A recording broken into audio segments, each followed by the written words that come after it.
So talking about big moments in my career. Big moments. There's a lot of big moments.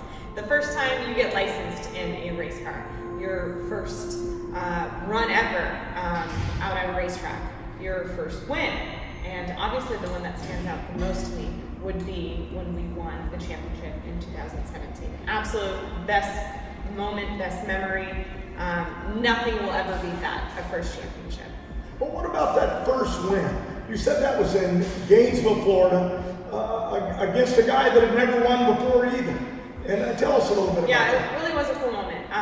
So my first win was at the Gatornationals, and Gatornationals is, I've been going there since I was a kid, so that's a big racetrack for me. That's a big event, and I remember driving out to the racetrack that morning with our PR girl, Sarah and Courtney, and we had some song on the radio, and I remember saying, today's gonna be a good day. Sometimes you just get that feeling of confidence, and you just know it's gonna be a good day, however it turns out. So we went out and had a killer race car all day long, made consistent runs all day long.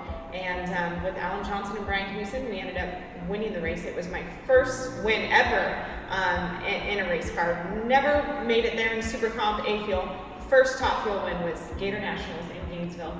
And it was pretty cool because the final round it was Terry McMillan and I. And both of us had never won an event. So either way, it was going to end up a new winner. But did it ever spark you to think back about being there at the Gators when you were 5 years old, looking at the Gators over in the pond next door, and now you're sitting on the start line like Don Garlitz or Don the Snake Perdone, and there you are.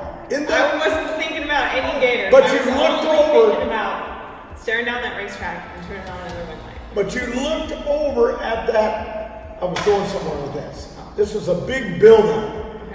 To Terry McMillan's car, and it's got this huge alligator painted on the side of it. Didn't that? I live in movies and music, and something gives me a sign. I know if I'm going to win that day, or at least I believe it. Wasn't that gator on the side of that? Didn't that take you back when you were little with your mama and standing over there? Didn't you have that moment before you ripped his heart out? And he's a great racer, by the way. Love McMillan. And actually, years later, his first win, I was in the lane next to him, so we kind of swapped. Yeah. You know that? God has a plan. God has a plan. So there's big moments, like I said, in your career. First win was obviously one of them, and the one that, no matter what, nothing will ever beat first championship. I never knew if we'd ever even get there. The tough part about coming into Pomona that year we won the championship was I came off a bad weekend in Las Vegas. We were in the final. We could have gone around Torrance some points and gone into Pomona in the #1 spot, but I red lit in the final round, actually against Terry McMillan, and we got beat. And to carry that. McMillan went on to win that race. Yeah. But don't you? I don't mean to interrupt, but don't you feel that moment of that red light made you prepared to win this title? I do. It definitely changed the whole dynamic and everything. So I left with a final round loss, red light. Driver error, driver fault. And to carry that for 2 weeks, it's just kills you. It makes you sick to your stomach. It's just you carry this gut with you, that you let your team down. And that's in the back of your head. I don't want to repeat that. We have one more race. We just have to stay on top, keep doing what we've been doing. And you can't let that red light in your head. So I had 2 weeks to figure it out and get it out of my head. And, going into qualifying in Pomona and race day, I was so nervous. I had talks with you. How do I do this? I don't know how to do this. And I remember your advice, for the first time ever, you didn't say much. You just said, keep doing what you've been doing. And I'm going to back out and just keep doing what you've been doing. It's working. And I remember going into race day, so nervous. I mean, just butterflies in my stomach, heart pounding, can't catch your breath once you climb in the car, and just nerves like I've never felt. Like, wanted to put my head in the trash can and puke. I was so nervous.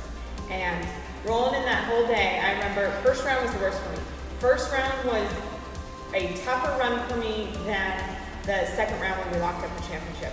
Because first round's always tough, no matter what event you're at, no matter where you're racing. First round's always the tough one, because then if you lose first round, it's game over for the rest of the day. You're out, pack up your car, and you're heading home. But to be able to get past that first round, then things start flowing a little more. You get into the groove of things and you get going with your team. And I remember that first round, that red light. I mean, going into it all, getting ready for first round, I remember thinking, okay, get that red light out of your head.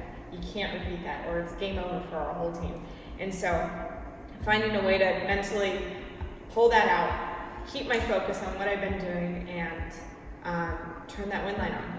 Do my job as a driver. My team, you know, they've been doing their job, giving me the best race car I could ask for every single run. And so it was my turn to, you know, make sure I was doing my job, keep my focus, and, you know, not let any distractions get in. So that first and you had a great crew chief, Alan Johnson.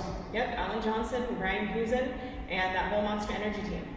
But once we got past that first round, then my confidence kind of came back a little bit better. I was feeling, after that first round, I knew we were going to be okay. A little cocky? No, not cocky, just felt good about it. Knew we were going to be good. We got past first round, second round, it's game on. It's either going to be Torrance or I is what it was down to, and Coletta was in it too. And I felt good. Rolled up there with my team. We had a group huddle and just said, let's kick their ass and let's go out there, and however it ends up, we're all proud of each other, but we're not leaving here early. We're not done yet. And we went on and ended up winning the entire race. Never won at Pomona. It's my home track. Always wanted to win there. And Alan Johnson, Brian Houston, we did it all right there in Pomona. So something that had to have broke your heart though, because I know how I heard Austin Brock say that when he won his first Wally, the trophy, that he took it home and he slept with it. So that meant you had to put that little doll you carried since you were 2 years old, you know, and put it down and carry that trophy. Replace it. Was that hard to do? No. Are you kidding? No. You still have that little doll?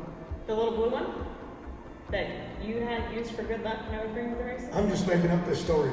And you say, oh, the little blue one? The little blue teddy bear. In Pomona, for your championship, I don't know how old I was a little kid. And I brought the little blue teddy bear up every single run, and you would grab its paw or something. It was your good luck thing. And then I forgot it on the final round. And you made me jump on the back of your bike, and you went back to the trailer and pulled that little teddy bear out, and then you won the race. The little blue teddy bear. See? Remember the little blue teddy bear? And you asked me, do you have it? And you know how many times I've hit my head? You only hit yours a You few don't remember? times. Well, I still have the teddy bear. It's such a huge accomplishment. That's what every team out there is chasing, is a championship. And we got the job done in 2017, and it is my absolute proudest moment ever. It's something I will never forget. I know every detail of that day. I wish I could go back and relive it. Nothing will ever beat that. Pretty amazing. Timing's everything. It's always been in my life. Things that needed to go right went right. But the individual was there, one of the three owners of Monster Energy, and he was there on the start line, Rodney. And he was really into it. Been to NASCAR, been to IndyCar, not only a few drag races ever. And there he was on this first time on the start line that day, and you went for the win. And I was there with your mom. The team was there. Everybody, you know, everybody's heart was in it. Austin Coyle, the crew chief that won so many with me, other race chiefs like Dean Antonelli that aren't even with us, they were all hoping that would be your moment for that championship. Torrance, the great racer, was on the lead to the championship, and he'd come back and he's won it a number of times. A great Texan, a great racer, him and his dad, both of them are. But yet, even he said it was pretty cool. You know, everything went wrong for him. He crashed at Dallas, and everything just went right for you. But you did your job on that day. On that Sunday afternoon, you did your job. And I broke down. I fell to my knees on the ground. And my wife was standing there. You could read her lips on TV. Get up, you're really starting to embarrass all of us. And I didn't see those photos until later. I didn't know that you were on your knees like this crying after we won. But those were some of my favorite photos. But it was a great moment. She won the title. She did a great interview. And of course, came back the next year and like, stuff goes great, and stuff goes bad. It rolled end over end, and she walked away. The highs and the lows. You have to have the lows to appreciate that.